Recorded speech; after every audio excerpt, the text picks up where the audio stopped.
Alright guys, so today Apple released yet another beta for iOS 26. Today releasing iOS 26 Developer Beta 9. Now, public beta testers, you'll most likely see this populate for you within the next couple of hours.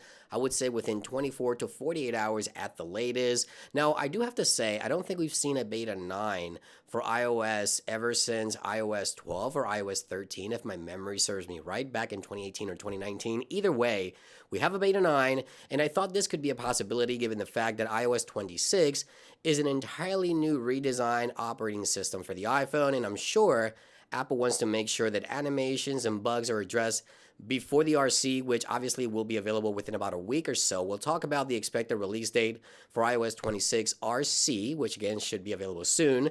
But I do have the previous beta 8 here to kind of show you what's new or where some of the bug fixes happening within the latest iOS 26 Developer Beta 9. So let's go ahead and dive right in. Now, aside from iOS 26 Developer Beta 9, Apple also released the other betas for all the other devices. So iPadOS, macOS, watchOS, HomeOS, tvOS, and visionOS Beta 9 all available as of today to registered developers. Now, we do have, of course, a new build number as we head on over into Settings, General, About, and iOS version. You see here Beta 8 on the left, Beta 9 on the right. You see there towards the end of the build number ending on the 30A and the latest one ending on 36A. So obviously we went up from 30 to 36A on the latest iOS 26 Developer Beta 9, meaning that, of course, the official final release is just right around the corner. But before the official release, obviously, we're going to get what's called the release candidate, or the RC.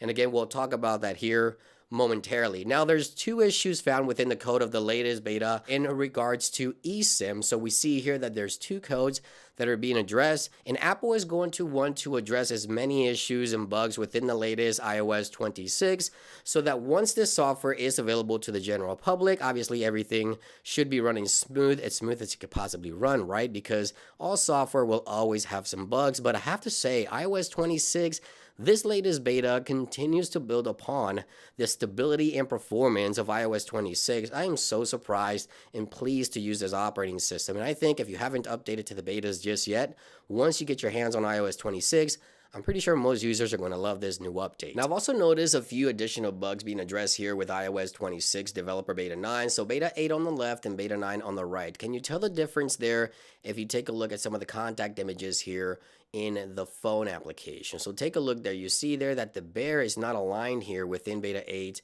and Beta 9. All the contact images look pretty centered and pretty aligned. So Apple will continue to address more bugs within the latest iOS 26 on this latest Beta 9. Now, in terms of liquid glass, I haven't noticed any changes happening here with liquid glass on the latest Beta 9.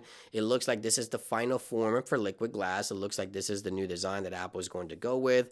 Animations feel really smooth in terms of opening and closing applications. Everything appears to be relatively the same from the previous beta, but I have to say Apple has done such a great job with iOS 26. So far, Beta 9 continues to address additional bugs and under the hood improvements. Now, we can still anticipate additional last minute changes within the RC. Now, iOS 26 RC, which is the release candidate, the one that's delivered to developers before it is officially out to the general public, will most likely be released on September the 9th, which is going to be next Tuesday on Apple's September event. As when Apple is expected to announce the new iPhones, perhaps new Apple Watch, and even new Airpods. And we could see the release of iOS 26 RC or release candidate on Tuesday, September the 9th, after the iPhone 17 announcement and obviously after the event. So I'll keep you guys posted. There's minor things that still need to be put in place. After the RC is available, I'll be covering those for you guys. But so far, again, iOS 26, phenomenal update. I love the new design. Liquid glass retains its liquid glass form throughout Beta 8 and Beta 9, and we still see more bugs being addressed here. So I'm happy to see this. Apple is going to want to fix as many issues as possible before the official release. So there you guys have it, the latest Beta 9 now available. Public beta testers, you'll most likely see this soon. Thank you for watching, and I'll see you guys on the next one. Peace.